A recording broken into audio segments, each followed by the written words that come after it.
Okay, so we're here with Justin Strauss from New York. He's visiting us and playing tonight at Topaz. Thanks for being here with us. Great to have you back. Thanks for having me. I always love this club, and coming back to play is so much fun. Yeah, it's great to have you. So I have a few questions for you tonight that you can share with us from your experience and your music journey. Sure.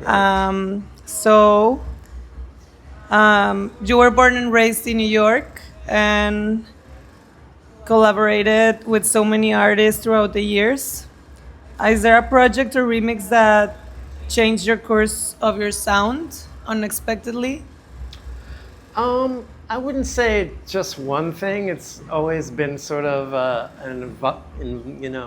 evolving. It always changes. It always gets builds. It starts somewhere, and you hear something influences you. Some music you haven't heard before will come into your life, and that comes out in your work. And it's not like one thing. It's just many things.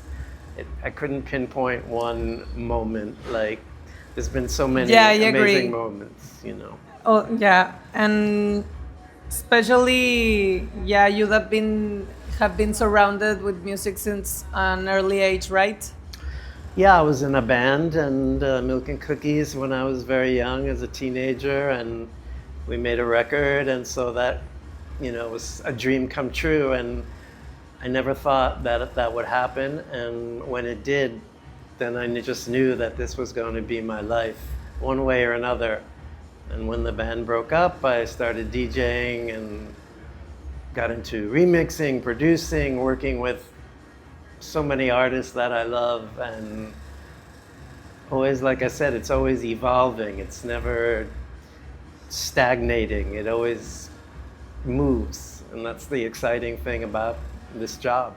Was there a moment where you felt with this evolution and movement where it maybe felt a bit different or complicated, or it was always natural for you to flow and throughout it? I mean, there's always been some challenges, like during doing remixes. Sometimes you get stuck and you get frustrated, and you're working with another artist's work, and you want to sort of honor that work, yet you want to put your own stamp on it and take it to where you think it needs to be for the dance floor or whatever setting you're looking to do. So sometimes there have been moments in the studio where I left in tears because I didn't think it was coming together the way I heard it in my head. Yeah. And sometimes that takes time, and eventually you get there, and you have to have patience is one thing I've learned. And I think being around as long as I have in this business, patience is probably very important part of my being. You have to be calm and patient, and eventually things will come around or work itself out. Yeah. It's not always immediate. And like trust that. with You patience. have to trust. You have to trust your instincts too, and do what you believe is right.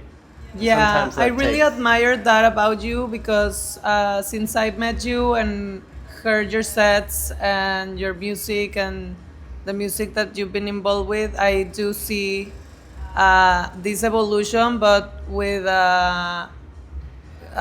something very characteristic of you, and it's something I think it's very admirable. Well, Okay, but next question is, so from all your multiple eras in New York City nightlife, what's one lesson from the early days at Mod Club that still shapes how you DJ today?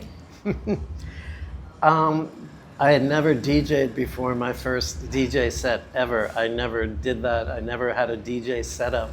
I just went in blind with my records, what I thought would sound good and what I believe in. And I always, something that I said once was like, stay true to yourself and every so often, the world will catch up with you. And I don't try to chase trends or this is happening now. I mean, yeah, there's a lot of great things happening now, and I absorb all of that, but I'm not going to just do something because it's trendy. I'll play something because I love it, or I'll make some music because I feel it.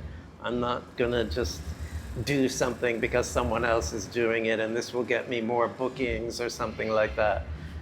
It's just, maybe I'd be working more if I did, but it's just not in me to do that. I have to do what I think is... Stay true to yourself. Stay true to myself. I love that.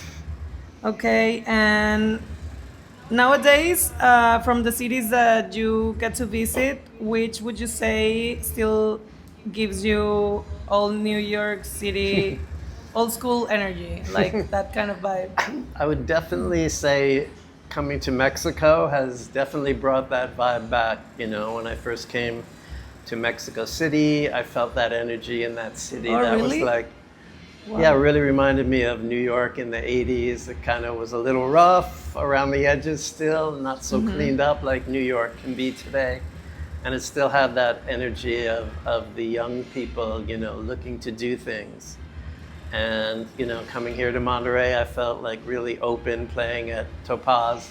Like, you play anything, and if you play it right, you can get the crowd into it. And there are already so many great DJs, Rebollero, and so many people, Kawas, you, who have, kept true to that spirit. And so I feel very at home here, for sure. Amazing, thank you for that. It's true. What else? Okay. Is there a forgotten track of yours people should rediscover? Let's go into music recommendations. Well, there's probably, I've done about 400 records, so there's probably a few Wow. that have, remixes and productions and everything. So, there's a lot of, the great thing, I can't say there's one, but every now and then, every couple of months or so, somebody will post a video of a record they found somewhere that had a remix of mine on, and they post it up, and everyone's like, I never knew you did that, or so there's a lot. I have they're kind of like your children. You don't have favorites, but each of them. There's a lot of hidden jewels touched by I'll you. leave that for everyone else to discover on their own. Okay. Pay attention, guys. Look out for it. And okay, next question would be okay, right now, what's a new sound or idea that's exciting you? That's a tough question. There's so much great new music. I think it's a really exciting time in music, actually. People are, you hear a lot of DJs complaining, oh, it's not like it was, or this and that. And I'm like, no, it's not like it was. It's never going to be like it was. But that doesn't mean that there's so much good music to discover, from all walks of life and all areas. I don't know. I'm always finding new music. I have too much music. Yeah. I open my promo emails or go looking for music. It's endless. I wouldn't say there's one thing. There's just many things from all the different, especially in electronic music. It's just really exciting time, It's you just keep your ears open and it's out there. A lot of people just go like that, and then you need to go like that. Yeah. Because there's so much great stuff out there. Perfect. Okay, and what keeps DJing fun after DJing all these years for you? For me, I've never planned a DJ set. Mm-hmm. I don't plan it. I just collect all my music. I don't have this night I'm going to do this. I just keep it very open, like I did when I first started, with a box of records, just oh shit, yeah. And I think that kind of just keeps going through them and from your instincts. It keeps me engaged and interested because I couldn't imagine planning a DJ set and doing that every night. some people have done, and I'm like, why? You know, the fun of it is you getting out there with a crowd that, you know, maybe doesn't know you, and like just watching the night evolve and happen, and like you surprising said, there's yourself. so much music, right? There's so like, much. Too much music to listen to. Okay, and I also think going out and hearing other DJs is really important still, because that's how I found out about so much music coming into DJing and stuff. I'd go to the Paradise Garage or all these clubs in New York and hear music I never heard before. Back then it was the only way to hear it.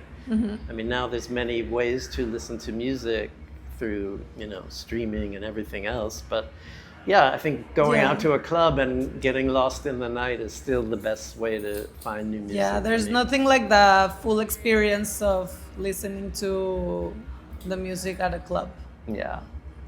Okay, and next question would be, this is the last question.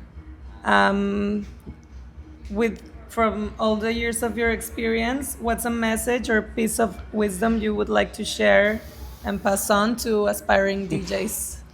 Well, I think I sort of said that already. It's just that find your own path. Like I know that's hard today.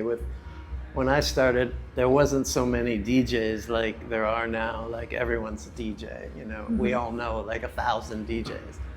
But I think finding don't try to be like this one or that one. Yeah, you can be influenced or, you know, but you need to find your own way of telling that story, and, you know, whatever influences you have, bring them all into your DJ sets, and just, you know, not play one thing all night or stay like that. It's about, you know, going different places, and I think that's what keeps me excited and interested in DJing.